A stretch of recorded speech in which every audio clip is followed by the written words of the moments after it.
압도적 재미 매불쇼.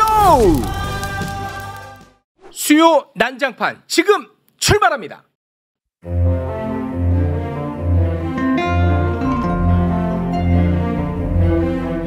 수요 난장판. 자, 오늘 수요 난장판 굉장히 화제가 될 것 같습니다. 아우, 정말 화려하네요. 한 분 한 분 만나보겠습니다. 먼저 바람잡이 3인방부터 만나보겠습니다. 연로한 바람잡이 김갑수 선생님 박수로 맞이합니다. 안녕하세요. 네, 반갑습니다. 바람잡이는 안 해봤는데 오늘 하시라는 얘기입니다. 네. 아, 지난번에 잘 하셨어요. 네, 고맙습니다. 자, 그리고 외모 지상주의자 오윤혜 대표님 어서 오십시오. 네, 오늘 방송할 만 납니다. 아, 거참 기분 좀 안 좋네. 왜, 뭐 때문에 안 좋아? 이거 약간 피해식 아니에요? 갑자기 왜 안 좋아요? 열등감입니다. 너무 좋다고 이 주스도 있으니까. 아, 네, 고맙습니다. 오늘 방송할 만 납니다. 반갑습니다. 네, 고맙습니다. 네. 자, 그리고 이력만 화려한 최진봉 교수님 어서 오십시오. 안녕하십니까. 반갑습니다. 네, 고맙습니다. 자, 그리고 오늘의 주인공입니다. 어느덧 정치인으로 거듭난 조국 당선자 박수로 맞이합니다. 네, 반갑습니다. 오늘 또 가뜩이나 분칠을 하고 오셔가지고 오윤혜가 지금 내가 진짜 이 옆에 앉지 말아요. 이게 진짜 좀 괜히 우리 최진봉 교수님도 잘생긴 얼굴인데. 잘생긴 편이야. 잘생긴 편이야. 오늘 시선이 아예 안 가요. 안 갑니까? 네. 원샷 잡지 마세요. 원샷만 잡아. 아니, 오늘 그 좀 예의 없으시게 배려 없으시게 그러니까. 분칠을 하고 오셨습니까? 헤어를 하고 와서 헤어 이거는 메이크업. 아니죠. 어떻게 된 사연입니까? 이 뭡니까 이거? 바로 직전에 네. 채널 A에서 이제 녹화 방송을 했고요. 네. 갔더니 가서 이제 머리에 이렇게 힘을 뿌려 이렇게 발라주고 예. 해주더라고요. 그래서 그 얼굴에도 뭐 좀 찍어 바르신 것 같은데요? 얼굴은 별로 안 발란 것 같은데요. 예. 입술에 뭘 발라줬어요. 아, 불편합니다. 불편합니다. 내가 좀 웃긴 기억이 있는데 네. 그 지난 토요일 날 황교익 씨랑 같이 안치환 공연을 갔어요. 네. 근데 기다리느라고 앞에 벤치 같은 게 있고 사람들이 있는데 그냥 우연히 얘기하다 보니까 조국 선생 외모 얘기를 한 거야. 뭐 잘생겼더라. 거기 근데 있지도 않은 사람 얘기를. 아니, 그 수준 좀 있는 분인 줄 알았는데. 그런데 그런 얘기하고 다니세요? 근데 너무 웃긴데 거기 딴 사람들 우리가 모르는 사람 우리가 낯선 사람하고 잘 대화 안 하잖아요. 네. 네. 근데 조국 얘기 나오고 얼굴 얘기 나오고 갑자기 사람들이 귀를 쫑긋 세우고 한 사람은 정말 그래요? 막 이러고 물어보고 진짜 수준 떨어집니다. 너무 웃겼었어. 그럼 저 솔직하게 조국 당선인 분께 여쭙습니다. 본인이 외모에 대해서 많은 주목을 또 받잖아요. 네. 어디 나가기 전에, 그러니까 슈퍼라도 가기 전에 네. 전과 다르게 거울을 한번 본다. 어. 외모를 조금 확인한다. 많이 보시겠지. 그래요? 동네에서 슈퍼 갈 때는 모자 쓰고 그 운동복 입고 가기 때문에 대부분 못 알아보십니다. 그래요. 네, 근데 이제 공적인 활동할 때는 확실히 당연히 좀- 이제 넥타이 다시 한번 매고 네. 머리 체크하고 가죠. 네. 그래야죠. 네. 얼굴이 그래도 뭐 좀 괜찮다고 보시는 입장이죠. 만족. 아니 솔직하게 좀 얘기를 한번 해보세요. 좀 뭐 그래도 솔직히. 괜찮다. 뭐 인상 나쁘다는 소리는 안 듣습니다. 그때 저희 방송 끝나고 또 저랑 둘이서 이제 사진 찍자고 이렇게 권하셨는데 예. 그게 상대에게는 굉장히 그 곤혹스러운 일이라는 것을 혹시 알고는 있나 해서 한번 여쭤봅니다. 저는 출연하는 방송의 앵커 진행자하고는 꼭 사진을 찍거든요. 네. 나중에 기록으로 갖고 있으려고 그랬을 뿐입니다. 특별히 악의가 있겠습니까? 결과적 악의는 있을 수도 있다라고는 보십니까? 그렇게 생각하지 않습니다. 그래요? 그런 건 없었습니다. 네. 네. 마음도 잘생기셨네. 그러니까. 네. 알겠습니다. 지난번에 조국 혁신당 이름도 만들어지기 전에 맞아. 네. 거의 막 코 질질질 흘리시면서 네. 길이 어딘지도 모르고 막 이렇게 두리번 하면서 오셨었거든요. 네. 그런데 지금은 어느덧 대한민국 제3당의 대표가 돼서 돌아왔습니다. 그러니까요. 다시 한번 축하의 박수 드리겠습니다. 너무 다르다. 이 배지 이런 거 없었잖아요. 이 배지는 그 배지는 아닙니다. 그때는 조국 없었죠. 혁신당 그때 그 배지잖아요. 배지는 없었던 것 같아요. 최욱 씨, 이 얘기 좀 꼭 하고 싶어서 기회를 좀 주세요. 그 선거 끝난 지 이제 뭐 아직 한 달도 안 됐는데 네. 그래도 자꾸 이렇게 되돌아보면서 그 조국 선생한테 정말로 잘하셨다. 뭘요? 맞습니다. 선거 과정 전체가 너무나 그 치열했고 네. 정교했고 무엇보다 창의적이었다. 정말로 박수를 보내고 싶다. 고맙습니다. 아마도 이제 고마 치아라마. 이제 고마 치아라마. 그 일종의 뭐 정치인으로서는 데뷔 무대 같은 건데 너무너무 잘하셨다. 그 얘기를 꼭 드리고 싶어요. 제가 고맙습니다. 이 맥락 속에서 질문을 안 그래도 좀 하나 네, 하고 예. 싶었는데요. 그때 여기 나오셨을 때의 조국과 네. 선거 운동 기간의 조국이 마치 이름만 갖고 맞아. 다른 사람처럼 느껴질 정도로 네. 정치인의 면모가 느껴졌거든요. 그게 혹시나 그때 이 방송 나와서 우리 김갑수 옹의 매질 덕분인지 그것도 좀 한번 여쭤보고 싶었는데 어떻게 그렇게 갑자기 사람이 바뀌어요, 캐릭터가? 당시에 방송에 나왔을 때도 제가 정치하겠다고 결심하고 나오지 않았겠습니까? 네. 근데 이 공간에서 제가 치아라마 할 수는 없지 않습니까? 여기서 공간이 다른 것이고 네, 이런 네. 식의 대화를 해야 되는 거고요. 네. 근데 그와 별도로 이제 그날 김갑수 선생님이 저한테 여러 가지 조언 또 질책을 해주셨는데 네. 그것이 저한테 도움이 됐습니다. 아, 그래요? 실제 그렇습니다. 뭐 오. 제가 뭐 앞에 계셔서 하는 말씀이 아니라 네. 뭐 제가 마음으로 결심을 하고 그날 현장에 나왔지만 실제 제 마음 속에 있는 뭐 지식인, 학자, 또는 뭐 수석 보좌관 이런 모습으로부터 결별하라라는 말씀으로 저는 이해를 맞아요. 했고 네. 맞아요. 그것을 실제 저도 마음을 먹고 그렇게 있었지만 또 선생님께서 직접 지적을 딱 똑바로 해주셨기 때문에 오. 저한테 많은 도움이 됐고 네. 그 뒤로 여러 선거 과정에서 제가 이제 전 더 이상 학자로서 또는 지식인으로서의 말을 하지 않겠다. 특히 이제 거리에서는 물론 이런 그 방송이나 언론 인터뷰에서는 제가 또박또박 말을 해야죠. 뭐 네. 고안 지를 수도 없고 사투리 세게 쓸 수도 없지만 실제 시민들과 대중들과 만날 때는 머리로 만나기보다는 이제 가슴으로 만나야겠다 이런 마음을 굳게 먹었고 그것들을 전국을 뭐 몇 바퀴 돌면서 계속 그렇게 행동하고 말하려고 했습니다. 아, 나름의 또 결심이 있었던 거군요. 네, 예, 예. 네. 아니 그때 우리 선생님이 이런 말씀을 하셨거든요. 또 그 조국 착한 척하느라고 비례대표 순번 또 뭐 한 13번, 14번 이렇게 해가지고 지지하는 사람들 힘 빼게 하지 마라. 예, 이런 그런 말 말씀을 하셨죠. 하셨거든요. 네, 네, 네. 근데 그게 영향을 끼쳤는지 뭔지 모르겠지만 물론 뭐 자체적으로 선거를 치르긴 했습니다만 2번을 또 배정받지 않았습니까? 주변에 사실 많은 사람들이 저보고 뭐라고 그랬나 하면 비례대표 순번할 때 뒷자리로 양보를 해라. 그게 도움이 된다라고 네. 권하는 제 주변에 사람들이 많았습니다. 근데 저는 그건 안 되겠다 사실 마음을 먹고 있었어요. 그래서 비례대표 순번 결정할 때 많은 사람들이 이제 그런 조언을 했지만 제가 연설 때는 저를 압도적으로 지지해달라고 얘기를 했거든요. 그래서 그게 어떤 의미가 있었냐면 언론에는 덜 났습니다만은 제가 정치인으로 되겠다고 결심한 이상 선한 권력 의지를 드러내는 게 맞다. 겸양이나 겸손이 아니라 네. 나를 밀어달라. 그럼 나에게 힘을 주면 내가 뭘 하겠다고 약속하는 게 정치인이지. 나는 그거 안 해도 됩니다. 뒷번호 주세요란 말은 솔직하지도 않고. 저는 놀랐어요. 왜냐하면 평소에 이제 선비 스타일이고 그렇죠. 그리고 본인이 영입한 영입 인재들이랑 순번을 놓고 경쟁을 하는 자리인데 저를 압도적으로 밀어주세요 해서 와 진짜 뻔뻔하다 와 놀랍다 하면서 자꾸만 김갑수 선생님이 생각나더라고. 저는. 아니 근데 정치 언어에 대한 얘기를 지금 하고 있는 거예요. 네. 그랬을 때 지금 현역 정치인으로서 과거 이제 지식인으로서의 언어 네. 차이도 있고 이제 실외냐 대중공간이냐 이 차이도 얘기를 하셨잖아요.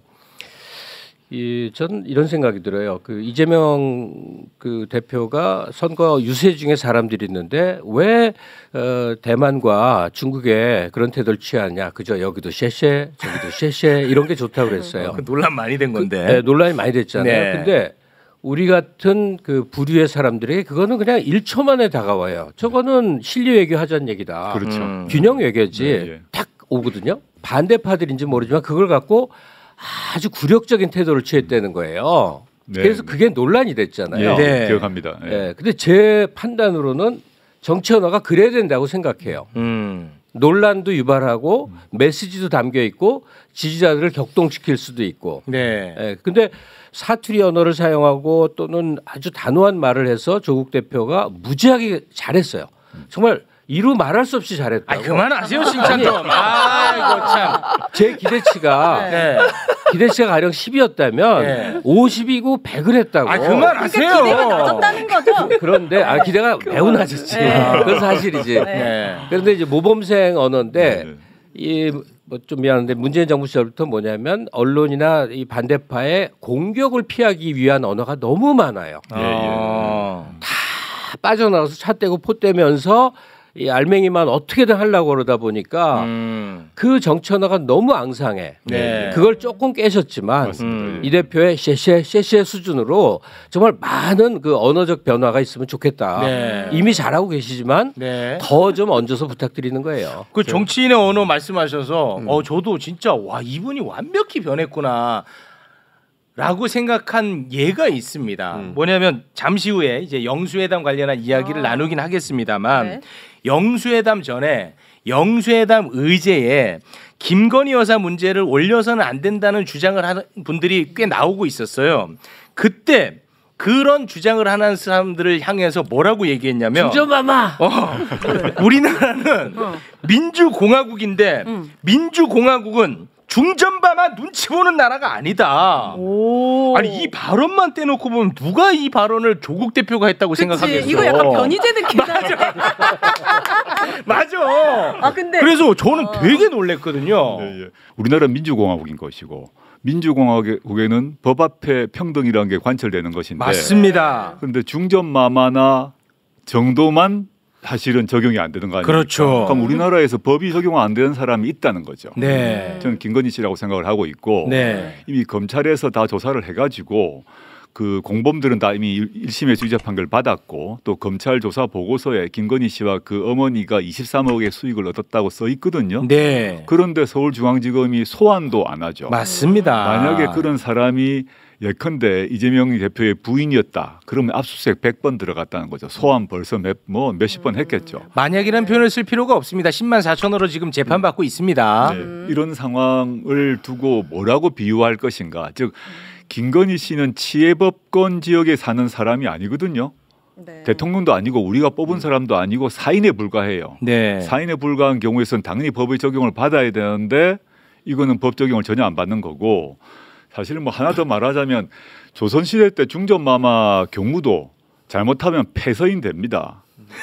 조선시대에도 잘못한 중전마마는 벌을 받는데 네, 네. 이건 와. 민주공화국인데 영부인이 일체 조사를 안 받는 건 말이 안 되죠. 와. 이상하게 시작이 뭐 정치 언어로 흘러갔는데 이게 좀 네. 의미가 있는 것 같아서 조금 하나만 좀 더 보탤게요.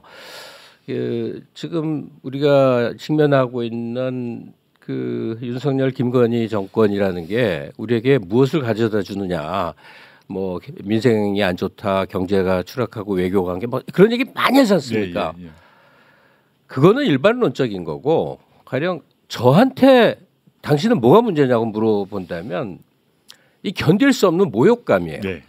국민으로서. 예. 예. 그러니까 제가 볼 때 그 사람은 내가 다른 경로를 만나면 상대도 안 했을 수준의 사람이에요. 그러니까 힘을 가졌다 해서 조폭적 근육 자랑하고 있고 돈 좀 있다고 그래서 번쩍번쩍 호피무늬의 그 천박한 의상을 가진 사람으로 보이는데 그런 자가 우리를 한없이 멸시해요. 지금도 죽도록 못 잊겠는 게 이재명 후보와 대선 후보 경선 과정에서 같지 않습니다. 예. 이 말을 했는데 네. 제가 이런 사람하고 국민 여러분 보는 데서 뭐 토론을 해야 되겠습니까? 참, 어이가 없습니다. 정말 가짜않습니다. 이게 이재명만 가짜않다고 하류인생으로 쳐다본 게 아니라 그 지지자 모두를 싸잡아서 가짜않다고 본 거라고. 나를 모욕할 만한 사람이 모욕을 했다면 차라리 낫겠는데 네. 저 바닥으로 보이는 사람이 저렇게 힘을 가졌다 해서 하는 그래서 제가 좀 흥분했네. 좀 길게 얘기 안 할 테니까 지금도 길거든요. 조국 대표의 언어로서 네. 저 한동훈 같은 정말 천골의 사람, 저 윤석열 김건희 씨 같은 또는 그 권부 내 사람들에 대해서 네. 좀 가차없고 알겠습니다. 칼로 베는 언어를 끝없이 좀 개발해 주시면 좋겠다. 개발을 해달라고요? 그러니까 제도로서 처단하는 거를 그거 일단은 말고. 남겨두더라도 일단 당장 그 언어로서 좀 때려달라. 이 마음의 상처. 저는 형법을 개정해서 네, 형법이요? 네, 형법을 개정해서 태형을 부활해서 태형이요? 그만하세요. 곤장을 치고 싶은 그런 건데 심정인데 그렇게 못하니까 이 모욕감은 누가 이걸 해결해 주냐 이거. 치유 차원에서 매우 중요한 점 포인트라고 생각하는데요. 그렇습니까? 제가 이제 그 대구 경북 지역도 선거유세를 했을 거 아닙니까? 네. 대구 경북이 통상 말할 때 보수적 동네일 것인데 대구 동성로가 서울로 얘기하면 명동, 압구정동 뭐 이런 쪽에 해당되는데 거기 가서 이제 걸어 다니고 사람들 만나는데 한 50대 중반 정도의 남성분이 저한테 와서 얘기를 했습니다. 우연히 만난 겁니다. 만났는데 그분이 하시는 말씀이 자기는 지금까지 항상 국민의힘을 찍었다.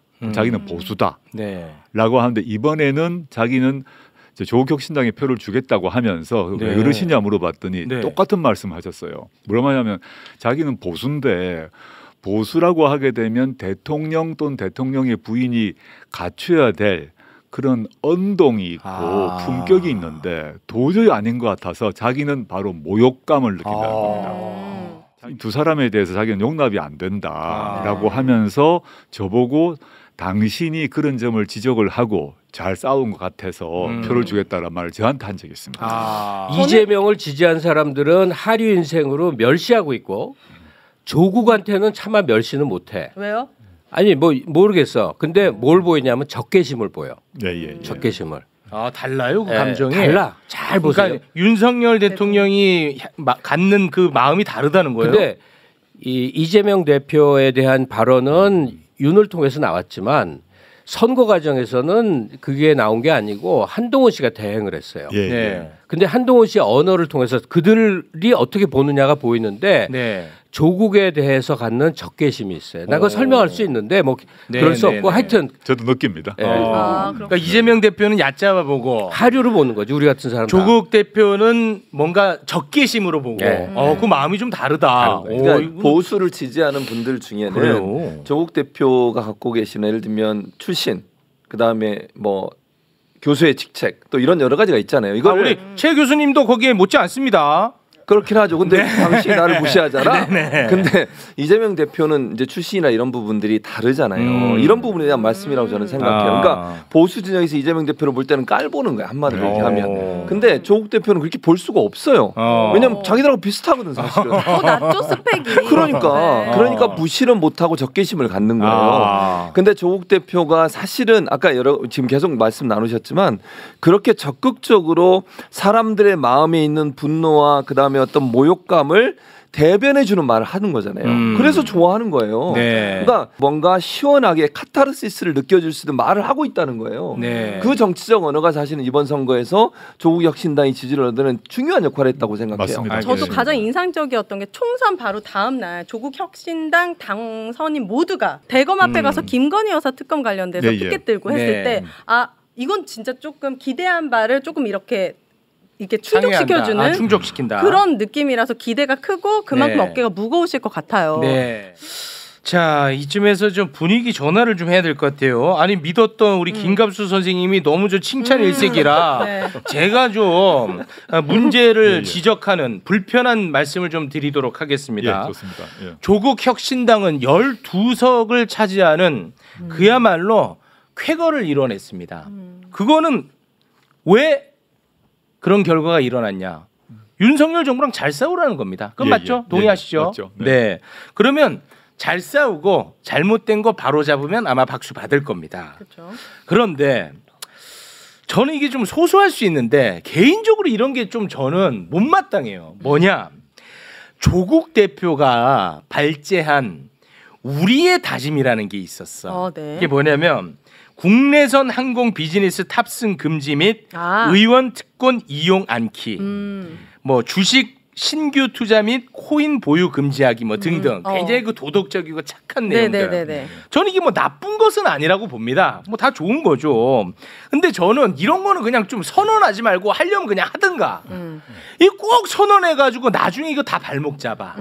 뭐 조론안불이다 내로남불이다 해가지고 결국 발목 잡히거든요. 저는 더 솔직하게 말씀드리면 비즈니스 아니라 1등석 타고 다니면서 누워가지고 충전 쫙 해가지고 그 힘으로 이 잘못된 검찰 독재랑 더 잘 싸우고 더 빨리 좀 이렇게 바로잡고 이러면 더 박수 받을 것 같거든요.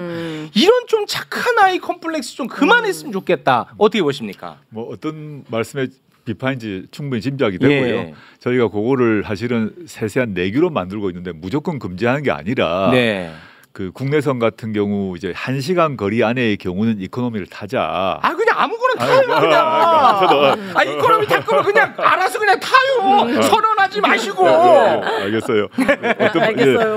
그뭐 착한 아이 콤플렉스 또는 뭐 네. 도덕주의적인 선택이다 이렇게 비판하신 것 같은데 네. 왜 그랬나 하면 뭐 각 주식 문제나 코인 문제, 부동산 문제 이런 것들이 조국 신당의 당원들 그리고 당직자 뭐 그 국회의원들 이렇게 다 일종의 하나의 공동체가 있는데 네. 그 공동체와 관련해서 지금 그런 비난을 받을 걸 알고 있죠. 알고 있지만 적어도 당선인 국회의원들은 좀 모범을 보여보자. 일부러 스스로 속박한다는 의미는 있습니다. 근데 네. 무조건 다 금장은 아니고 급할 때가 있으면 타야죠. 몸이 아플 경우에 있으면 타야 됩니다. 그런 네. 것들은 만들어져 있다. 네. 제가 그렇지 않고 이제 많은 사람들이 그 뭐라 그럽니까 외빈실이라 그럽니까 이런 것들을 이용한다거나 또는 수속 밟지 않고 바로 들어가는 절차 이런 것들이 네. 많이 있는데 네. 조국혁신당이 원래 내세웠던 비전과 가치를 생각하면 그런 것들 자제하는 게 맞다라고 해서 그렇게 의원들끼리 그 당선자들끼리 의견을 모은 겁니다. 아니 대표님. 아니 근데 그 아니, 참, 얘기와 연관해서 예. 제가 조금 좀 내용을 좀 들어가 볼게요. 뭐냐면 참 이중심리예요. 가령 현직 대통령을 향해서 술 먹지 마라, 유튜브 그만 봐라 하는 얘기 같은 거는 묘하게 폐부를 찔러요. 네, 예. 국가 의제가 아닌 이렇게 소소한 걸 얘기할 수 있나 하는데 우리가 피부로 느껴. 네. 근데 이 조국 혁신당 의원들 스스로 우리 1등석 안 탈 거예요. 이런 선언은 너무 쪼잔해 보여. 예, 이 괴리에 대한 그 감정인데 네. 그 여기 이 전남대 박구영 교수라는 사람이 이제 종종 출연해서 굉장히 좋은 얘기들을 해주거든요. 예컨대 도덕은 옳지만 도덕주의는 나쁜 거다. 정치인은 도덕을 추구하는 것이지 스스로 도덕 자체가 돼서는 안 된다. 뭐 이런 등등의 말을 해요. 네. 이게 뭘 지난 정부 얘기를 안 할 수가 없는데 부동산 때문에 이제 정권이 어려워졌다 얘기하는데 저는 좀 생각이 다른 게 부동산 값이 오르면 나쁜 사람도 있지만 좋은 사람도 많잖아요. 예, 예. 그리고 그 부동산 정책의 실패는 거의 모든 정권이 늘 겪던 일이어서 네. 이게 왜 큰 문제가 됐는지에 대해서 그 시절을 겪은 사람들이 인식이 없는 게 아닌가. 저는 뭘로 생각하냐면 부동산을 다량 보유한 게 죄인 양 몰아간 게 문제라고 생각하는 거예요. 그렇지. 세금을 많이 내면 되는 거지. 그렇지. 아파트가 2채건 10채건 그건 그 사람이 한국인의 자산은 대부분 더구나 부동산에 묶여 있는 판에 불로소득을 누리는 파렴치한 인양 의식을 갖게 만들었단 말이에요. 그게 7, 80년대 사회운동을 하던 사람들의 이 염결적 도덕주의가 있어요. 네, 예? 네. 민노당 사람들 세비의 절반은 뭐 당에 내놓고 뭐 이런 식의 네. 행태를 지금 하면 반값만 산단 말이에요. 그러니까 새로운 제가 지적이 괜찮았군요. 매우 훌륭한 지적이죠. 대단히 고맙습니다. 제가 자리에서 펄펄 뛰면서 혼자서 분노했던 게 뭔지 아세요? 이재명 씨가 칼 맞았는데 헬리콥터 탔다고 지랄하는 들이야. 그 얘기까지는 할 필요 없고. 국가 지도자가 네. 헬리콥터가 아니라 그 이상을 타도 네, 선생님 뭐. 그 정도 배려를 하는 걸 갖고 네, 지랄을 하는 인간들이 있어. 자본주의 사회에서 주가 조작 안 하고 경력 조작 안 해서 내가 성실히 일해서 피땀 그렇지. 흘려서 강남에 집 살 수 있고 재산에 증식할 수 있는데 그거를 제약시하면 안 되겠다. 그런 프레임에 갇히지 말고 부와 권력을 다 가지시고 네. 그 힘을 선한 방향으로 휘둘러 주시기를 바라는 겁니다. 네. 저는 뭐 그 말씀대로 아니 뭐 조작 안 하고 그렇죠. 돈 벌어서 네. 외제차 타는 게 뭐가 문제가 됩니까? 저는 그런 생각 전혀 않거든요. 네. 저도 그렇게 그런 점에서 결백증 갖고 있지 않습니다. 아 그래요? 네. 이러자 꽤 많은 또 재산을 아니 너무 착하고 싶어 하시는 것 같아요. 결벽증 있어 보이는데. 아니, 근데 네. 제가 볼 때는 이제 우려는 이런 것 같아요.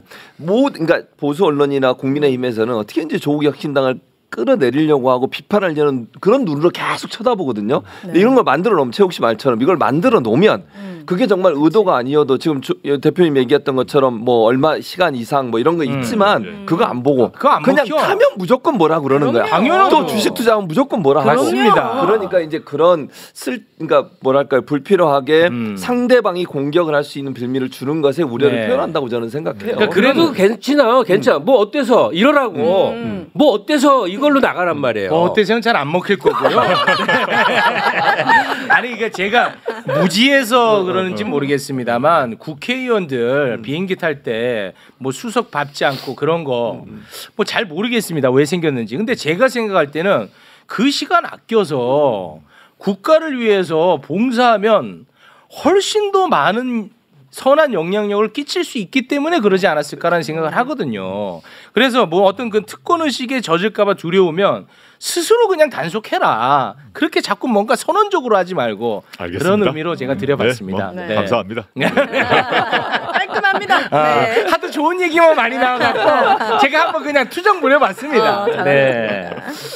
자, 지금 할 얘기가 굉장히 많습니다만 예. 네. 현안 얘기도 네, 우리가 예. 빼놓을 수는 없지 않습니까? 네, 예. 이제는 또 대한민국 제3당 대표님이시니까. 그러니까 제3당. 네. 2년 만에 처음 열린 영수회담이 있었습니다. 예. 그거 뭐 보셨을 텐데 굉장히 그 혹평한 것도 제가 봤는데요. 영수회담 어떻게 보셨습니까? 일단 보니까 이재명 대표는 총선 민심에서 확인되었던 사항들을 다 종합해서 충실히 전달을 하신 것 같습니다. 그리고 그 영상을 보니까 비공개하려고 하던 찰나에 정지를 시키고 나에게 발언권을 달라 그래가지고 충분히 얘기를 했고 네. 그래서 이재명 대표의 발언은 영상으로 나가고 그에 반대로 윤석열 대통령의 발언은 끊어졌어요. 네. 그 점에서 저는 뭐 좋았다고 생각을 하고 근데 윤석열 대통령의 발언은 사후에 이제 공개됐지 않습니까? 맞습니다. 혼자 뭐 85% 얘기를 했다고 하던데 저는 그 내용을 대통령실 주사는 70%입니다. 네. 그거 정확하게 해야 됩니다. 네. 70%입니까? 민주당 주산 85, 예. 대통령실 주산 70. 뭐 네. 어떤 경우든 거의 혼자 말을 네. 했다는 사실상 혼자 말을 했다는 얘기인데 그 내용이 더 중요한데 내용을 봤더니 이재명 대표께서 열심히 말을 했는데 이 세기의 경일거였구나라는 생각이 들었습니다. 하나도 받아들인 게 없었다. 네. 그리고 나는 뭐 사진 찍으러 왔고 지지율이 떨어지려고 하니까 위기 상황이 있어서 이재명 대표가 만나는 모습 보여주고 나는 내 얘기하고 난 내 갈 길 간다. 이것이 지금 용산 대통령실 그리고 윤석열 대통령의 머릿속 생각이 아닌가 그래 싶습니다. 네. 윤석열 대통령에게 변화를 촉구하거나 변화를 기대하거나 또는 윤석열 대통령의 선의에 기댄 우리의 마음 이런 것들은 무의미하다라고 생각하는 분들은 많은데 거기에 동의하십니까? 저는 무의미하다고 생각합니다. 윤석열 대통령은 시원해. 네, 윤석열 대통령은 평생 살아오면서 네.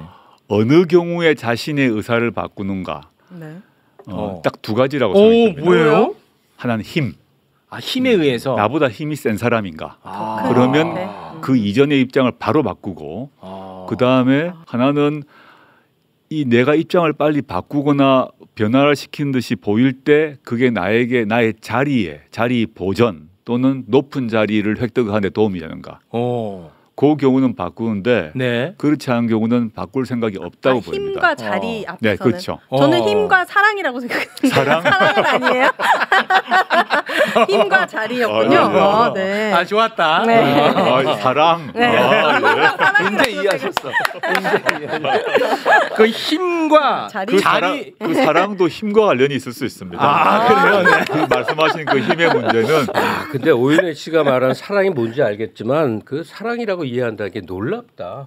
아이 뭐 그것까지 논평하지 마요. 아니 그건 마리오네트예요. 사랑이- 마리오네트야. 철저하게 마리오네트지. 선생님. 그것도 사랑하니까 그렇게 되는 그거 거죠. 사랑하고 다르지. 선생님. 네. 그럼 힘에 의해서 생각과 말이 바뀌고 자리 보전이 확실할 때 내 생각과 말이 바뀐다. 그런 혹시 예가 있습니까? 제가 뭐 언론을 통해서 들었던 거 말고 제가 직접 경험한 것만 말하는 게 맞을 것 같습니다. 네. 제가 윤석열 대통령이 서울중앙지검장을 하고 검찰총장 후보였을 때 제가 한 이 정도 거리에서 면접을 제가 했거든요. 와, 민정수석님이었어. 네, 그 일종의 안가 같은 데서 하게 되면 저만 하는 게 아니라 여러 검증 라인이 이제 검증을 합니다.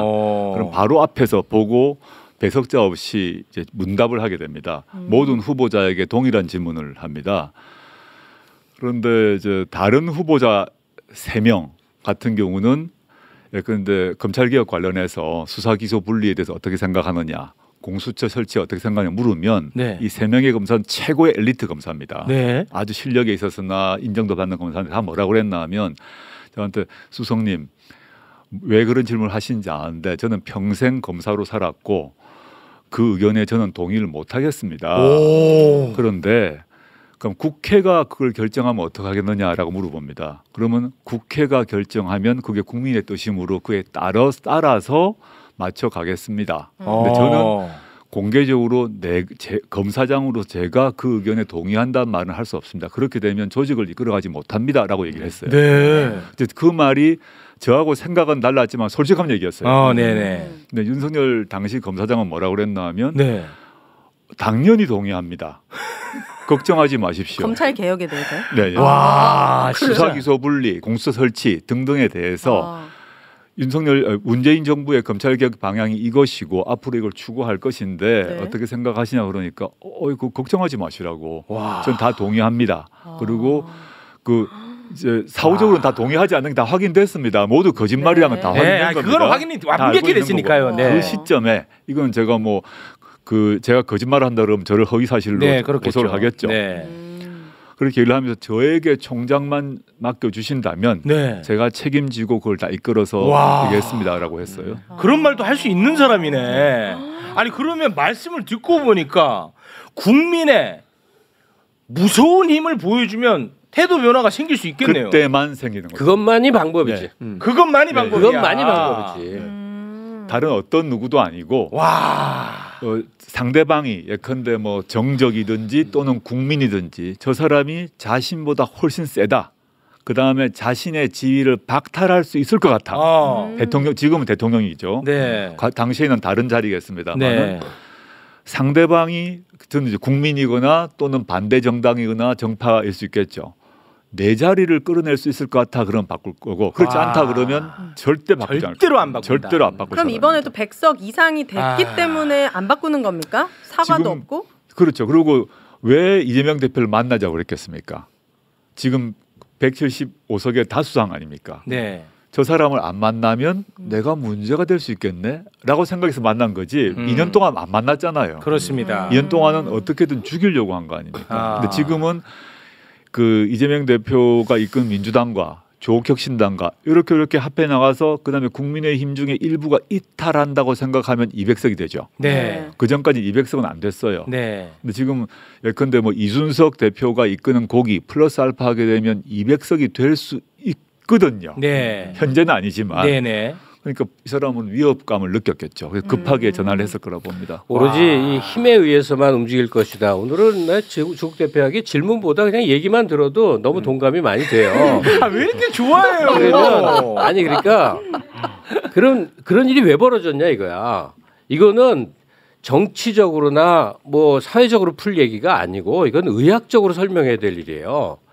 대학 졸업하고 위험한데 또 갑자기 왜 의학적이에요? 또 위험해요. 대학 졸업하고 한 40년 술만 마신 사람은 사고할 수 있는 뇌 기능이 남아있질 않아요. 선생님.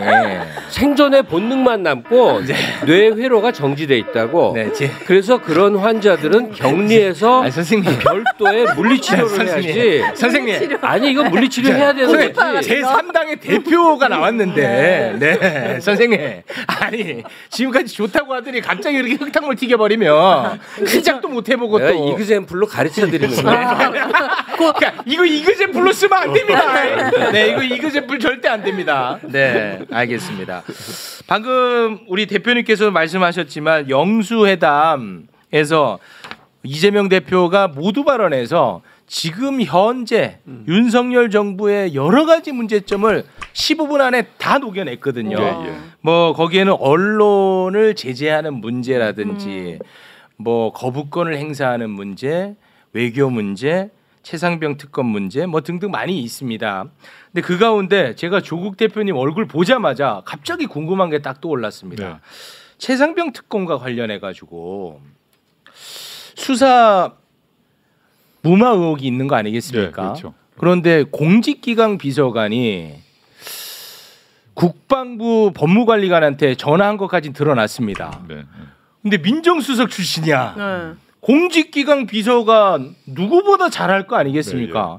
그 전화한다는 게 얼마큼 부자연스러운 일인지에 대해서는 우리가 느끼진 못해요. 그걸 좀 설명을 좀 해줄 수 있을까요? 매우 이상하죠. 사실 이제 물론 현재 용산 청와대실의 직제가 공개되지는 않았습니다. 네. 그 이전 정부의 청와대는 직제가 공개되어 있는데 지금 민정수석실 없었지 않습니까? 네. 과거에는 모든 정부에서 공직기강 비서관이 민정수석 밑에 있었습니다. 네. 그래서 민정수석의 통제를 받으면서 공직기강 비서관이 하는 역할은 두 개였는데 하나는 인사검증, 네. 두 번째는 인사검증 말고 진짜 공직에 대한 공직기강이 문제가 있는지를 확인하는 일을 합니다. 네. 근데 이번 정부에서는 민정수석실을 없앴는데 그 이유는 저는 이제 민정수석실의 여러 기능 중에 하나가 영부인 또는 뭐 대통령의 친인척 감시 감독하는 겁니다. 이걸 딱 없애는 순간 어떤 이유도 아니다. 김건희 씨를 통제 밖으로 놓겠다는 걸 판단했습니다. 네네네. 제가 이제 민정수로 있으면서 당시 김정숙 여사 및 그 친인척들을 다 감시 감독해야 돼요. 그러면 좋아할 사람이 아무도 없습니다. 그렇겠죠. 네. 근데 그걸 김건희 씨가 좋아했을 리가 없죠. 네. 근데 여하튼 없앴어요. 네. 없앤 상태에서 공직기강 비서관은 그러면 상급자가 누구냐 하면 수석이었기 때문에 비서실장과 바로 연결됩니다.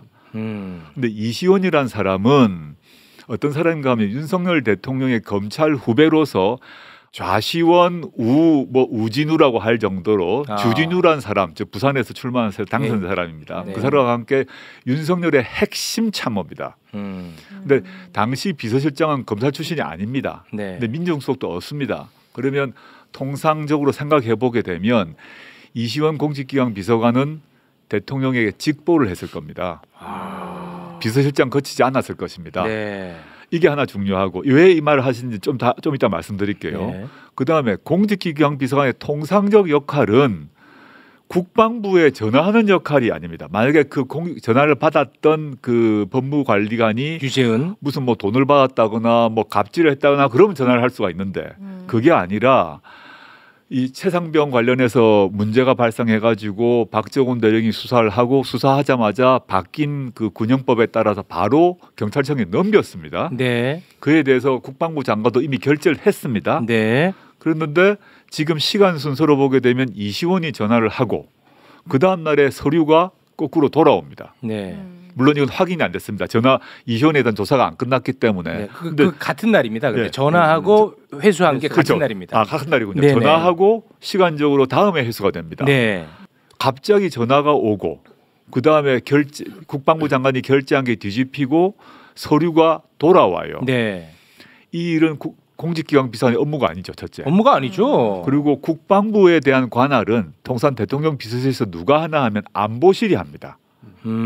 대통령 비서실이 있고 안보실이 따로 있습니다. 안보실이 국방부 책임자이기 때문에 안보실에서 전화를 해야 됩니다. 근데 안보실장이든 차장이든 누구든 아무도 전화하지 않고 이시원이 한 겁니다. 그럼 이시원은 누구로부터 이 지시를 받고 또 누구와 상의해서 전화를 했을까? 이게 핵심인데 네. 비서실장도 몰랐을 가능성이 있다고 저는 생각합니다. 직제상. 민정수석이 없고 네. 비서실장은 검사 출신도 아니고 뭐 상의도 안 했을 것 같고 그래서 왜 결사적으로 최해병 특검을 막는가? 네. 이시원이 사전 사후에 이 건을 대통령과 상의했는가 지시받았는가 보고했는가의 문제가 있는 겁니다. 네. 만약에 이것이 사전에 윤석열 대통령과 상의 후 이시원이 전화를 했다. 그러면 윤석열 대통령이 직권남용죄의 공범이 됩니다. 현직에 있어서 직권남용을 범했다는 것이 확인되면 탄핵 사유가 됩니다. 탄핵 사유군요. 이게 명확하게 드러난다면 난다면 그만큼 중대한 사건으로 보시는 이게 거죠. 엄청난 사건인 거죠. 네. 그래서 왜 결사적으로 이걸 막으려고 했고 특검법도 당연히 지금 통과 안 시키려고 그러고 이종섭 전 국방부 장관은 해외로 보내고 그다음에 그에 관련돼 있던 안보실 관련 군인들 한편으로는 국민의힘 공천을 줘서 국회의원 만들고 네. 한편으로는 국방부 내에서 승진을 시킵니다. 네. 이 관련자 모두를 이 말은 뭐냐 입다드라는 거죠. 그 조국 대표가 있는 오늘의 이 자리가 왜 만들어졌느냐? 에? 과거에 뭐 박찬종이 갑자기 인기 없고 뭐 당내 사람에도 이인재가 없고 또 안철수 현상이 나타나고 난 이 현상이라고 안 봐요. 갑자기 등장한 정치 인기 스타가 아니라고. 이거는 거의 혁명적 기운의 어떤 씨앗 같은 역할로 3년은 너무 길다. 윤 정권 조기 종식 이걸 핵으로 해 있는 그러니까 기성 정치생 이 정치문법에는 전혀 달라. 속에 맞습니다. 출연해 있는 뛰어난 정치인의 출연이 아니라고. 네. 그런데 지금 눈앞에 보이는 거는 뭐 22대 국회 개원해. 그러면 열심히 특검 여러 가지 발의해. 뭐 정 몰아붙이면 그중에 또 한두 개는 통과가 돼. 그러면 검찰이 특검이 맨날 언론 발표해서 각종 비위 사실이 나오면 와 그래서 떠들고 그런데 수많은 독재 국가가 만성적으로 그런 일이 벌어지는데 그렇거니 하고 만성적으로 가. 분란도 많고 뭐 맨날 뭐 찌그락빠그락 물이 새고 뭐 불이 나고 막 그래도 그냥 가. 그렇게 3년을 가면 어떡하나. 그렇게 3년을 갈 수도 있어. 그런 우려가 있으시다. 그럼 그리고 그 속에서 또 나름 방비를 해. 그렇게 해서도 정권 연장을 할 수 있는 같은 세력 내 정권 연장 할 수 있는 방비를 다 한다고. 네. 그래서 그때 보관이 있느냐? 그래서 아니 그때 가서가 아니야 지금. 지금 그래서 윤 정권을 심판해서 조기 퇴진시키기 위해서 특검은 알겠고 그다음에 흘릴 수 없는 수많은 전략을 고심하고 있겠지만 말할 수 있는 수준만큼에서라도 어떤 보관이 어떤 방향성 어떤 생각이 있느냐. 아주 이제 매우 심각한 질문이고 네. 우리 모두가 고민해야 하는 질문입니다. 제가 이제 그 3년 너무 길다 또 검찰 독재 정권 조기 종식이라는 말을 썼을 때 그 말이 단순히 정치적 구호 한 번 써먹고 마는 것 이렇게 이해할 수도 있지 않습니까? 그렇죠. 저는 그게 아니려고 합니다. 그 말은 그래서 아주 제가 말을 조심해야 되긴 하는데 네. 그럼 어떻게 조기 종식시킬 거냐? 네, 그렇죠. 선거는 대선은 3년 뒤인데 이렇게 네. 질문했을 때 제가 뭐 이겁니다라고 딱 명쾌하게 말을 드릴 수는 없는데요. 여러 가지 이유로 말을 드릴 수는 없습니다만 이렇게 말씀드릴 수 있을 것 같습니다. 지금 현재 윤석열 정권은 큰 타격을 받았습니다. 파열구가 났는데 그 파열구가 이 둘러싸고 있는 성벽이 쪼개지진 않았습니다. 무너지진 않았습니다. 네. 근데 조국 혁신당은 금은 간 그 벽을 계속 칠 생각입니다. 지금 금이 안 간 건 아니에요. 많은 금이 갔어요. 네, 네. 금을 계속 치면 여러 가지 현상이 나타날 수 있는데 성벽 바깥에 있는 시민들이 국민들이 이제 해볼만하다. 과거에는 겁이 났거든요. 윤석열 정권이 맨날 압수수색하고 그냥 잡아놓고 하니까 더 조심하고 있던 국민들이 이번에 선거를 통해서 용기를 가졌는데 22대 국회 이후에도 그 균열을 더 틈을 벌리는 활동에 합류할 거고 성벽 안에서는 즉 정권이죠. 정권 안에서도 이거 이대로 있는 게 맞나라는 생각을 하면서 네. 그 안에서 그 균열을 내려고 하는데 동조하는 사람이 생길 거라고 봅니다. 그럴 경우에는 조기 종식의 시간이 올 수 있다 생각합니다. 네. 그는 조기 종식의 방식이 된 지금 말씀드린 건 아주 성급한 일일 수 있어서 네. 그렇게 말씀할 수 네, 없고요. 네. 그게 당장 보게 되면 총선이 끝나자마자 개혁신당 소속의 그 정치인들, 당선인들, 좀 보수적인 분들 아닙니까? 정치 이념으로는 그 사람들이 벌써 개헌을 해서 임기를 1년 당기자는 말을 공개적으로 해버렸습니다. 네. 뭐 천하람 뭐 이런 분들이 얘기한 걸 기억나는데 네. 저는 조기 종식이란 말을만 했는데 개혁신당의 당선인들은 구체적 계획으로 임기를 1년 줄이자라고 말을 했고 네. 그다음에 이명박 정부 때 법제처장을 한 이석연 변호사 같은 경우가 공개적 칼럼을 통해서 1년 임기를 줄이자고 한 겁니다. 네. 이번 총선 전에서 조기종식 3년 너무 길다란 말은 저 조국혁신당만 했어요. 이게 무슨 얘기냐? 뭐 이게 헌정질서 종식이냐 이런 말을 비난을 받았어요. 오히려. 맞습니다. 근데 선거가 끝나니까 보수 진영에서 그런 분들이 임기를 1년 줄이자는 말을 했습니다. 네. 그럼 이게 점점점 균열이 일어나고 특검 또는 국정감사 또는 검찰 수사를 통해서 윤석열 정권 개인 또는 김건희 씨, 한동훈 등등의 비리나 혐의가 더 나온다. 그럼 어떤 일이 벌어질까? 한번 상상해 보셔야 될 것 우리 같습니다. 갑수 선생님은 3일도 너무 길다. 약간 이런 느낌이거든요. 3일은 견뎌야지. 약간 지금 그런 심적인 거죠? 네. 근데 조 대표가 저 보관을 처음 얘기한 건 아니지만 네. 나는 가장 중대한 역할 중에 하나일 거라고 생각 들어요. 그런 타격을 여기서만 하는 게 아니거든요. 네, 근데 그러기에 또 입지적 조건이 괜찮은 사람들이 구성원 중에 좀 많이 있고 네, 예. 대표적으로 조 대표가 그런 사람이에요. 네.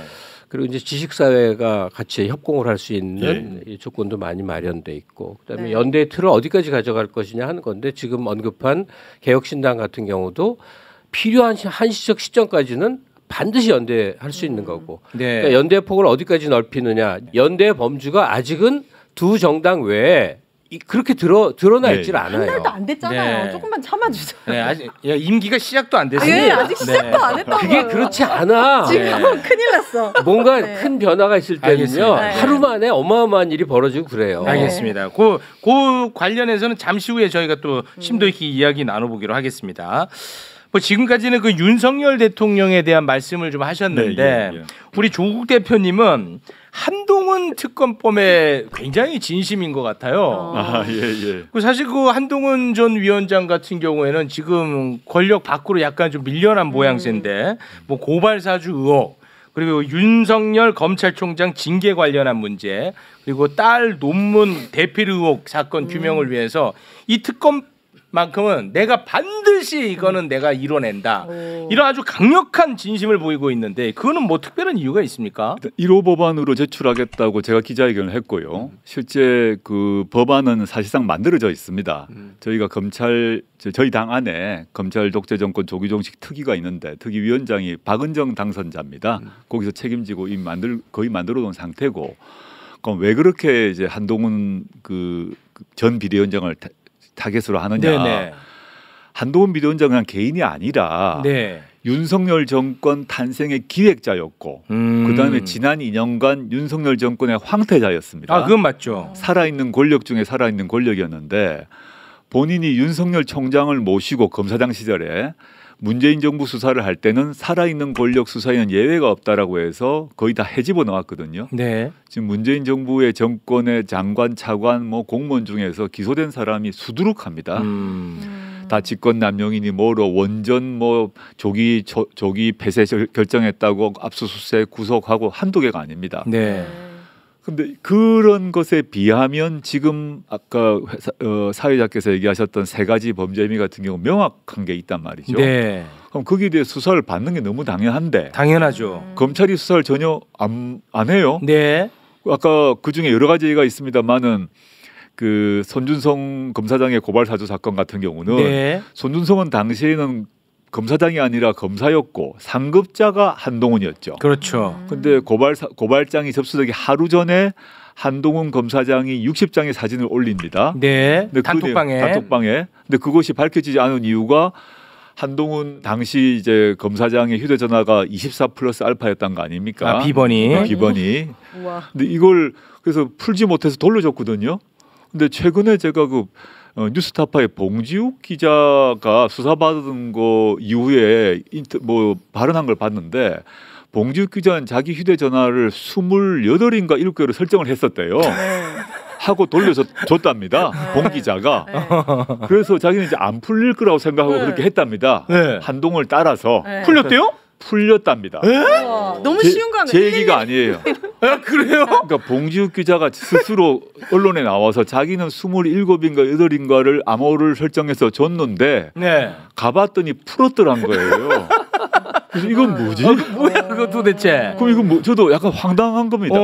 그러면 물론 그 휴대전화가 한동훈 전 비대위원장이 집에 있을지 한강물에 있을지는 잘 모르겠습니다. 그러니까 말씀하신 거 아까 세 가지 중에 한동훈 장관, 그러니까 전 장관이고 지금 전 비대위원장의 자녀 관련된 문제는 이건 분명히 짚고 넘어가야 돼요. 이게 왜냐하면 검찰이나 경찰에서 이거 불송치하면서 뭐라고 그랬습니까? 자료를 확보할 수 없다고 그랬어요. 네. 자료 달라고 그랬더니 왜 자료를 안 준다고 그러는데 이래가지고 불송치하는 경우가 어디 있습니까? 네. 자료를 확보할 때까지 계속 기다렸다가 수사를 진행을 해야 되는 거잖아요. 네. 이걸 불송치했다는 것 자체가 큰 문제고요. 이게 그동안 뭐 여러 사람들에 대한 다른 사람들에 대한 적용된 어떤 법률적인 어떤 대응에 비하면 너무 다른 적용이잖아요. 말이 안 되죠. 네. 이런 부분들은 반드시 밝혀내야 한다고 생각해요. 네. 아니 그 우리 조국 대표님께서 한동훈 전 비대위원장도 처벌하고 윤석열 대통령도 단죄하고 그러려면 제1야당인 민주당의 협조가 반드시 필요한 거 아니겠습니까? 너무 당연하죠. 예. 그래서 이재명 대표와의 관계 설정 이게 과연 어떻게 될 것이냐 이게 굉장히 예민한 문제입니다. 근데 그런 관심이 조금 싹 트는 와중에 이재명 대표의 요청에 따라서 두 분이 얼마 전에 만났지 않습니까? 예. 그때 어떤 이야기를 주고받았습니까? 이재명 대표님하고는 사실은 총선 전에도 뭐 가끔씩 통화도 하고 문자도 했습니다. 갑자기 처음 만난 것처럼 생각을 하고 있는데 그게 그러니까 아니고 친분이 좀 있는 관계입니까? 따지자면 성남시장 때부터 친분이 있죠. 뭐 저하고 아주 깊은 친구라고는 할 수 없죠. 그런 네. 관계는 아니고 공적인 관계입니다만은 네. 이재명 대표께서 성남시장 할 때부터 제가 그 성남시장 정책자문단 위원이기도 했고 또 이재명 대표가 이제 당시 세월호 끌고 단식할 때 제가 지원도 했었고 일종의 거리톡도 같이 하고 그런 인연이 있는데요. 네. 그리고 이제 짧게 이번 시기로 보게 되면 총선 시기에도 서로 안부 전하고 물론 뭐 거창한 얘기 하진 않고 건강 특히 단식하시고 하니까 건강 조심하라거나 또 저에 대해서도 이제 뭐 이런 안부 전하는 일들은 있었고요. 그걸 전제로 한번 보자 그래서 당연히 보는 걸로 알고 있었고 연락 주셔서 만났고 그러면서 이제 만나서 이제 뭐 언론에서 살짝 났습니다만은 비싼 술 먹은 게 아니라 연태고량주 네. 그냥 각 1병씩 마시면서 옛날 많이 드셨네요. 술이 세시네. 그 정도는 마시니까요. 예. 옛날 얘기 뭐 했고 네. 옛날 얘기 하면서 옛날에 있었던 얘기 근데 지금 또 다른 자리에서 만나게 된 거 아닙니까? 네. 그래서 진솔한 얘기 나눴고 더 중요하게는 총선이 끝났는데 서로 각 당이 각각의 역할을 해서 총선 승리가 이루어진 거 아닙니까? 근데 서로의 당은 다르지만 공통의 목표가 분명히 있기 때문에 법안과 정책에 있어서 공통된 부분은 빨리 실현합시다. 네. 라는 얘기 그래서 당연히 동의를 했고 그게 이제 논의의 가장 중심이었죠. 그 좀 약간 뭐 유치한 질문일 수도 있는데 뭔가 어떤 미묘한 경쟁 관계라든지 그런 느낌은 없습니까 두 분 사이에? 그건 저는 뭐 언론에서 이제 일부러 뭐 그렇게 갈라치기도 하고 네. 또 경쟁 관계로 몰아가려고 하는데 네. 저는 저의 위치와 역할을 정확히 알고 있습니다. 네. 그 말은 뭐냐면 저희는 12석 정당입니다. 그렇습니다. 민주당은 지금 175석 정당 아닙니까? 네. 그러면 이제 서로가 이제 패스트트랙 신속 처리 절차에 올리기 위해서는 저희 12석이 반드시 민주당이 필요하죠. 네. 근데 저희는 저희 12석으로 법안 발의는 단독 발의는 얼마든지 가능하나 저희가 법안을 통과시키려면 당연히 민주당의 당연한 일이죠. 이건 너무 당연한 거기 때문에 서로가 서로에 대해서 목리를 부리고 회방을 하겠다 그러면 공통의 목표를 달성하는 것이 불가능합니다. 네. 그걸 모른다는 얘기는 바보죠. 음. 그건 우둔한 사람들이 아니다. 양당 사람들이. 아. 그건 전제로 해야 될 것 같고 물론 그 점에서 일정한 긴장이 있는 건 사실인데 그 긴장은 너무 자연스럽다고 생각하는 게 네. 선거 과정에서 보시면 민주당의 지역구 출마자들은 조국 혁신당의 출연을 매우 반겼습니다. 실제 저한테 다 연락해서 뭐 친명 비명인 게 아니라 거의 대부분의 사람들이 고맙다고 했습니다. 네. 왜냐하면 투표 안 하려고 하는 사람들이 투표율기가 높아지면서 민주당 지역구에 도움을 줬다는 얘기는 다 했었고 네. 그럼 그게 뭐 대체적 평가죠 지금도. 실제 뭐 예. 평론가들이 여론조사 분석가들이 했던 네, 얘기뿐만 아니라 예. 지역구 출마자들이 저한테 얘기를 했고 네. 그런데 민주당이 만든 위성정당인 더불어민주연합과 조국혁신당은 긴장관계 있었잖아요. 그렇죠. 이쪽 한쪽이 많아지면 한쪽은 줄어들잖아요. 네, 경쟁 관계니까. 그 점에서는 경쟁은 맞습니다. 네. 그거를 부인할 수는 없다. 그러면 이제 지금은 더불어민주연합이 이제 합당을 했기 때문에 그 관계는 없어지긴 했지만 그렇죠. 향후에도 정강 정책 이런 문제에서 차이가 있을 수 있습니다. 또 어떤 법안을 먼저 할 것인가 뭐 이런 차이가 있죠. 그런 점에 있어서는 차이가 있으면 얘기를 하고 논의를 하고 또 그러고 그 통해서 또 합의를 할 수밖에 없어요. 합의를 해야 그 다음 단계로 가니까. 이게 네. 오늘 얘기에 이제 제일 중요한 대목일 것 같아요. 아, 중요한 이슈입니까? 네, 민주당 이재명 대표와의 이제 협조와 관계 설정. 연대 관계. 지금 말하듯이 공통 목표. 오. 윤 정권의 조기 종식이라는 공통 목표. 거기에는 이제 다른 정당도 함께 할 수 있는 거예요. 네네. 이제 그건 이의가 없고 특히나 그 두 지도자 이재명과 조국 두 분의 살아온 이력과 언행을 보면 두 네. 분은 전혀 염려되지 않아요. 아마 대목 국면마다 지혜롭게 풀어 나가실 거고 무엇보다 조국 대표는 무슨 자기 정치적 야망과 욕심으로 이 자리에 있는 사람이 아니야. 그리고 그거는 안 바뀔 거예요. 그래서 그런 걸 염려하는 건 아니에요. 근데 한 가지만 질문 드려볼게요. 혹시 문파, 문꿀 오소리 이런 단어 혹시 아세요? 똥파리. 네, 맞습니다. 갑작스럽게 시동도 안 걸고 그렇게 하세요. 이거 중요한 거예요. 아, 중요한 아세요? 얘기예요? 들어봤습니다. 예, 예. 자세히 얼마큼 아시는지 모르겠는데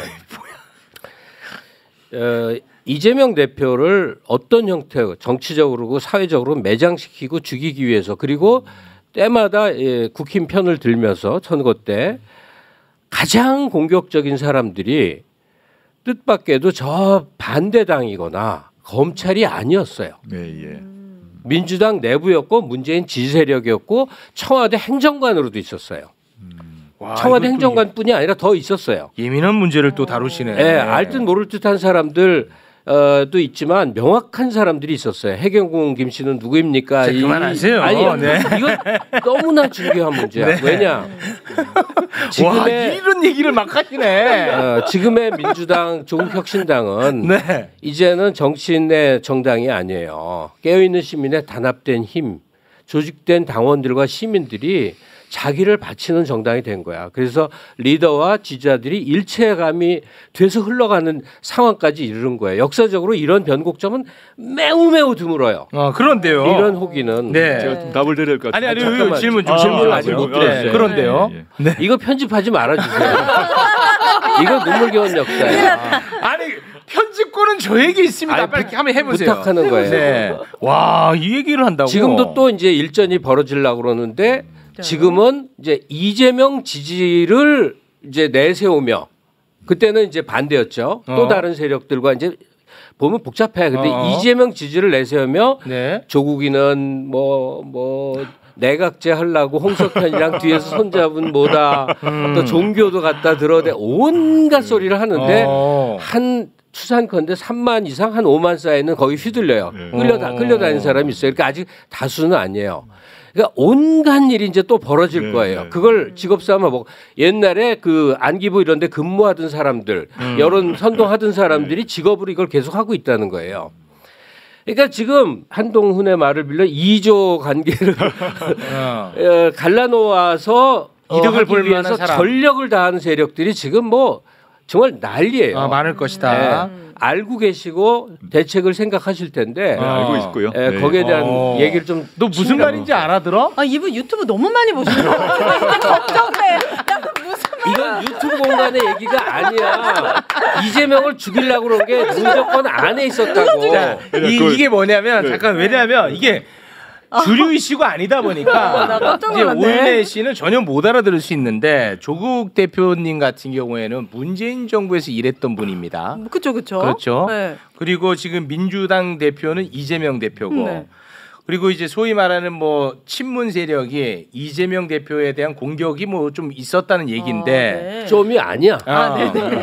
그 조국 대표는 문재인 정부에 있었던 사람이니까 이런 어떤 갈등 국면이 왔을 때 이거를 정말 대놓고 잘 정리를 할 수 있을 것이냐 그리고 이 문제를 지금 인식하고 있느냐라는 네. 질문인 것 같아요. 네. 이제 대답도 한번 들어볼까요? 네. 일단 뭐 그 아까 말씀하셨던 여러 가지 뭐 문꿀 오소리 그런 뭐 얘기 하지 같은 마시고. 경우에 네, 뭐 제가 이제 어떻게 기억하고 있냐면 네. 그분들이 과거에 이제 이른바 문빠 또는 문재인 대통령 지지층이라고 했다가 그런데 갑자기 그 뒤로 민주당에서 경선 통해서 후보가 이재명 후보로 되면 순간 입장이 바뀌지 않습니까? 그것까지 알고 있는데 제가 왜 그 이름을 기억하나 하면 그분들이 제가 이제 당시에 SNS에 그 민주당 당원들 같은 경우 그 내부 전당대회 결정에 존중한다 해야 된다 이런 취지의 글을 하나 쓴 적이 있었어요. 그랬더니 아까 말씀했던 그 그룹 사람들이 저 책 불태우기 운동을 했습니다. 그랬어요? 그래서 제가 기억을 합니다. 오히려 그분들한테 혼난 적이 있어요? 네, 제 책을 다 모아서 불태우는 운동을 하고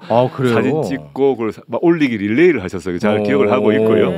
지금 조국혁신당이 12석을 얻었고 그다음에 국민들로부터 한 24, 25%를 얻었지 않습니까? 그리고 690만 표 정도 표로는 그렇게 얻었는데 근데 그 표를 잘 생각을 해보았습니다. 보니까 국민들이 가진 2표 중에서 한 표는 여기 민주당에 주고 지역구를 한 표는 조국혁신당에 줬는데 그 690만 명이 조국혁신당을 선택을 했습니다. 이 취지가 뭘까? 조국혁신당하고 그 민주당하고 싸우라라고 표를 나눠준 건 아니라고 생각하죠. 상식적으로 생각해봤을 때. 뭐 그렇겠죠. 그러니까 즉 현명한 국민들이 조국혁신당에 힘을 실어준 건 저희 생각으로는 공통 과제를 위해서는 확고히 협력하고 그 다음에 보다 진보적인 입장을 취하는 강령 규약을 우리가 갖고 있거든요. 그걸 위해서는 치고 나가라. 치고 나가면서 민주당이 만약에 그걸 못 따라온다면 그걸 끌고 가라. 이런 취지였고 네. 선거 과정에서 이재명 대표께서 하신 말씀이 있는데 제가 기억을 하는 게 뭐냐면 조국혁신당에 대해서 물어보니까 이 대표께서 뭐라고 했냐면 민주당이 담지 못하는 그릇입니다. 그릇을 채우는 역할을 합니다라는 표현을 썼어요. 그분은 저하고 소통하지 않은 단계에서 얘기를 했기 때문에 저는 그 점에 소통하고 있다고 생각이 들고 저는 중요한 건 국민의 마음이라 생각합니다. 일부 온라인에서 활동하는 극단적인 뭐 이렇게 말을 쓰는 극단적인 말을 하고 갈라치기 하는 사람들이 있는 걸 알고 있어요. 저보고도 막 그런 얘기를 하는 사람도 있어요. 그래요. 질문은 그런 사람들이 존재하고 그런 시도는 계속해서 있을 것인데 그때 어떻게 할 것이냐. 저는 당장 그 당원들이 현명하게 판단하실 거라고 생각하고요. 뭐 극단적인 사람이 있겠지만 현명한 당원들이 양쪽에 있을 것이고 의원들도 그럴 것이고 최종적으로는 저는 그런 아주 뭐 안 좋은 일이 발생한다면 이재명 대표와 저가 만날 거라고 생각이 듭니다. 사실 이제 이재명 대표께서 그 총선 직후에 만나자고 한 제안을 하시고 만났는데 여러 이유 중에 하나가 뭐 중요한 이유는 아까 말씀드렸습니다만 공통의 과제를 어떻게 실현할 것인가 문제가 중심이었지만 만남 자체를 왜 원했을까? 저는 또 왜 응했을까를 그걸 생각해 보시면 그 모습을 보여줄 필요가 그 있었다고 만남 그 자체만으로 극단적으로 움직이고 말하는 사람들 또는 갈라치기 하는 사람들에게 만남을 공개함으로써 메시지를 줬다고 봅니다. 네. 어떻게 우려가 좀 불식됐습니까? 시간이 지금 없어요. 여기서 조금 더 나가야 될 얘기가 있는데 해도 되나요? 아니 그 조국 대표님이 지금 나가야 된대요. 그래서 우리 선생님 때문에 지금 해야 될 거 하나도 못했어요. 그런 거 다 안 해도 돼요. 이게 더 중요해. 사실 면전에서 누구도 얘기하기 힘든 얘기가 있어서 그래요. 조국 대표 면전에서 얘기하기 힘든 것. 그건 뭐냐면 결국은 그 조국이라는 정치인이 문재인 정권의 연장선상에 있는 사람인가 아닌가 하는 거예요. 우리는 김대중의 지지자였던 것을 너무나 자랑스러워하고 늘 내세워요. 또 노무현을 사랑한다는 얘기를 어떤 장소에나 아무 거리낌 없이 해요. 근데 문 대통령에 대해서는 굉장히 복잡합니다. 엄청나게 지지율도 많고 성과도 많았고 대외적으로 한국이 선진국 대접받은 시점이었는데 이게 정권을 놓쳐서 그러냐? 그거 아니에요. 심지어 노 대통령은 스스로 목숨을 끊으셨는데도 이렇게 사랑하는데 정권을 놓쳤다 그런 수준의 얘기가 아니라 민주당 지지자들이 가슴 깊이 갖고 있는 분노가 있어요. 문 대통령 측에 대한. 그거는 문 대통령 탓이 아닌 측면도 많이 있겠지만 여러 가지 결합돼. 이게 이재명을 핍박했다 해서 출발하는 게 아닙니다. 이건 너무너무 복잡한 걸 함축하고 있어서 그 얘기를 성략을 하고 제가 뭘 말씀드리냐면 많은 사람들이 조국 대표라는 정치인에게 뭘 요구하느냐. 자기로서 일대가 돼달라. 그게 뭐예요? 무슨 말이에요? 일대? 문재인 정부에서 누구의 발탁받아서 계승자가 아니다, 성장한 그 키즈나 연장선상의 사람이 행적을 절대 보이지 말고 자기로서 일대가 되고 또 다른 일대와 가까운 이재명과 협력하고 때로는 경쟁도 하고 하면서 나가는 모습으로 아주 단단한 모습을 좀 보일 수 있어야 되지 않느냐. 조국 대표의 정치적 행보가 문재인 대통령의 행보를 읽혀서는 안 된다. 조국 뒤에 이제 문재인이 있다가 지워져야 되는 시점이다 이 얘기예요. 그 말씀을 말씀인지 알겠습니다. 네. 그러니까 지금 뭐 예민한 말씀하신 것 같은데. 이건 민감한 주제군요. 예, 그러신 것 같은데 이제. 제가 이제 문재인 대통령을 모셨고 네. 여전히 저는 문재인 대통령을 인격적으로 제일 존경하는 분이고요. 네. 또 가끔씩 찾아뵙고 인사를 드리고 있는 건 사실이고. 근데 조국 혁신당이 예를 들어서 이제 뭐 친문 반명 정당이다라고 말하려고 하는 사람이 있을 수 있겠죠. 그 이재명 대표를 반대한 사람 다 모아가지고 또 문재인 친문 정치인 다 모아서 이렇게 뭘 하려고 하는 거 아니냐라는 공격도 있는 것 같아요. 제가 보니까. 근데 그렇게는 볼 수 없을 것 같다 생각을 하고. 제가 볼 때는 주류는 아닌 것 같은데 우리 선생님 커뮤니티 너무 많이 하시는 것 같아. 네, 계속 하시죠. 보시면 저희가 이제 당선자를 보더라도 저는 문재인 대통령 모셨고 정부에 있습니다만은 신장식 같은 경우는 아무 관계가 없어요. 정의당 사람 아닙니까? 네. 또 저희 그 정책위 의장인 서왕진 같은 경우는 박원순 사람이거든요. 네. 이런 식으로 한 명 한 명 따지게 되면 또 어떤 분은 이재명 대표 캠프에도 있었던 사람도 있습니다. 네. 뭐 특정 사람을 제가 말씀 안 드릴 건데 정치공학적으로 반명 친문으로 이 정당을 꾸려가게 되면 그런 식으로는 성공을 못할 거라 보고 있습니다. 네. 알겠어요. 그 얘기 여러 번 하셨는데 그거는 아니에요. 그건 아니에요. 시간 없는데. 그러니까 친문 아니에요. 그렇게 구성원들 아니에요. 이렇게 말씀하시는 게 중요한 게 아니라 강력히 촉구하고 싶어요. 자기로서 일대가 되는 그 길은 무엇이냐. 이미 일대 같은데 나는 문재인 대통령 안 떠오르는데. 그 길은 뭐냐면 자기가 몸담았던 지난 정권에 대한 처절한 반성에서 출발점을 삼아야 된다는 점이에요. 네. 무엇이 잘못되어 있었던지에 대한 인식이 너무나 없다. 제가 사적으로 청와대 그 문재인 대통령 시절에 대변인 오래 한 분하고 만나서 얘기를 들어보고 기가 막혔다. 네. 다 잘했다고 생각한다. 네. 정권 이런 것만 문제라고 생각하지 정말 잘했다고 생각한다. 아니에요. 지난번에 시간이 없어서 제가 끊는 건데 지난번에 그 조국 대표가 우리 방송에 나와서 정치력이 미숙했다. 문재인 정부의 얘기하는데 검찰 개혁도 실패했다. 정치력 미숙했다. 다 이야기했지 않습니까? 저도 그거 갖고 안 되는데 다른 사람을 떠나서 네. 저는 제가 아는 문재인 대통령 당신 자신이 그 문재인 정부의 성과와 한계와 부족함을 알고 계신다고 생각합니다. 네. 그렇게 대체하고요. 저도 네. 마찬가지로 그 문재인 정부가 모두 잘했다고 얘기한 사람은 문재인 정부 참여자 중에 없을 거라 생각합니다. 아니 그러면 이렇게 딱 시간이 없어서 죄송합니다. 빨리 정리를 좀 해야 될 것 같아서 지금 조국 혁신당 뒤에 문재인 대통령 또는 문재인 대통령으로 생각될 수 있는 누군가가 영향력을 행사합니까? 어떤 제가 상당 초기에 네. 어떤 유튜버 또는 이상한 분들이 제 뒤에 누가 있어가지고 네. 정치 기획을 하고 한다고 이상한 얘기를 하는 사람도 있었어요. 네. 말도 안 되는 얘기고요. 네. 그거 제가 약간 그 점에 아주 화가 나더라고요. 화가 많이 났죠. 그래서 제가 사람 통해서 그 내려라 거짓말 하지 마라 경고도 줬는데 네. 제가 문재인 대통령의 수석 보좌관이었던 것과 그때 저와 창당을 결정하고 이렇게 나아가는 저는 네. 일단 사람이 다른 사람인 거죠. 네. 그리고 제가 다른 결심을 하지 않았겠습니까? 네. 그러면 물론 문재인 정부의 공은 제가 이을 겁니다. 그는 김대중 노무현 마찬가지입니다. 그렇지만 네. 문재인 정부의 과에 대해서는 제가 직시하고 있다. 알겠습니다. 말씀드리겠습니다. 이게 궁금했던 거잖아요. 제 언어로 빨리 마무리를 좀 지었습니다. 그러니까 더 강한 그 결단과 단절을 요구하시는 선생님 처음에는 조국 너무 좋아하시더니 얘기하다 보니까 본인만의 화가 많이 이랬다 저랬다 하세요. 이랬다 저랬다가 아니라 이 얘기를 위해서 빌드업을 한 거다. 아 그래요? 그 나중에 선생님하고 술자리나 목욕탕에 가서 더 얘기를 더 솔직한 얘기를 하기 좋을 것 같습니다. 저도 데려가세요. 오케이 이 얘기 목욕탕 같이 가자고. 목욕탕 말씀하셔서 이 얘기 뭐 더 할 수 없으니까 매듭을 네. 짓겠는데요. 네. 조 대표님이 생각하는 것보다 응어리가 매우 심한 일이다. 네, 알겠습니다. 광범위한 일들이 있었어요. 광범위한 일들. 네, 네, 알겠습니다. 그래서 오늘 그 매불 쇼는 제가 그 설계한 대로 전혀 못해가지고 안 됐어. 진짜 속상합니다. 그래도 민주주의 입틀막 안 했잖아요, 우리 최욱 씨가. 다음에 한번 또 불러주시죠. 대신에 방송이 망했잖아. 이래서 입틀막이 필요합니다. 속상합니다. 조국 대표님께 저도 바쁘셔. 촉구 하나 좀 하겠습니다. 네네. 예.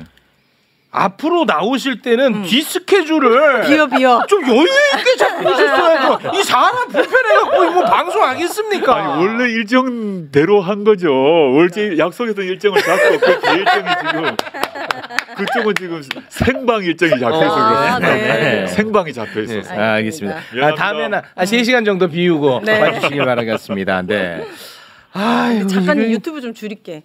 네, 좀 컨트롤하도록 하겠습니다. 아니 유튜브가 아니고 커뮤니티. 나는 커뮤니티 하나도 보는 거 없고 알겠습니다. 유튜브는 좀 생각도 보는데 좀 네. 이거는 현실 공간에서 생겨났던 지금 다음 일정 가야 됩니다. 최 교수님 말씀할 시간이 지금 네. 알겠습니다. 거의 찬스가 지금. 오늘 진짜 그야말로 난장판이었습니다. 여기서 급하게 마무리 짓겠습니다. 함께해 주신 네 분 진심으로 고맙습니다. 감사합니다. 감사합니다. 예.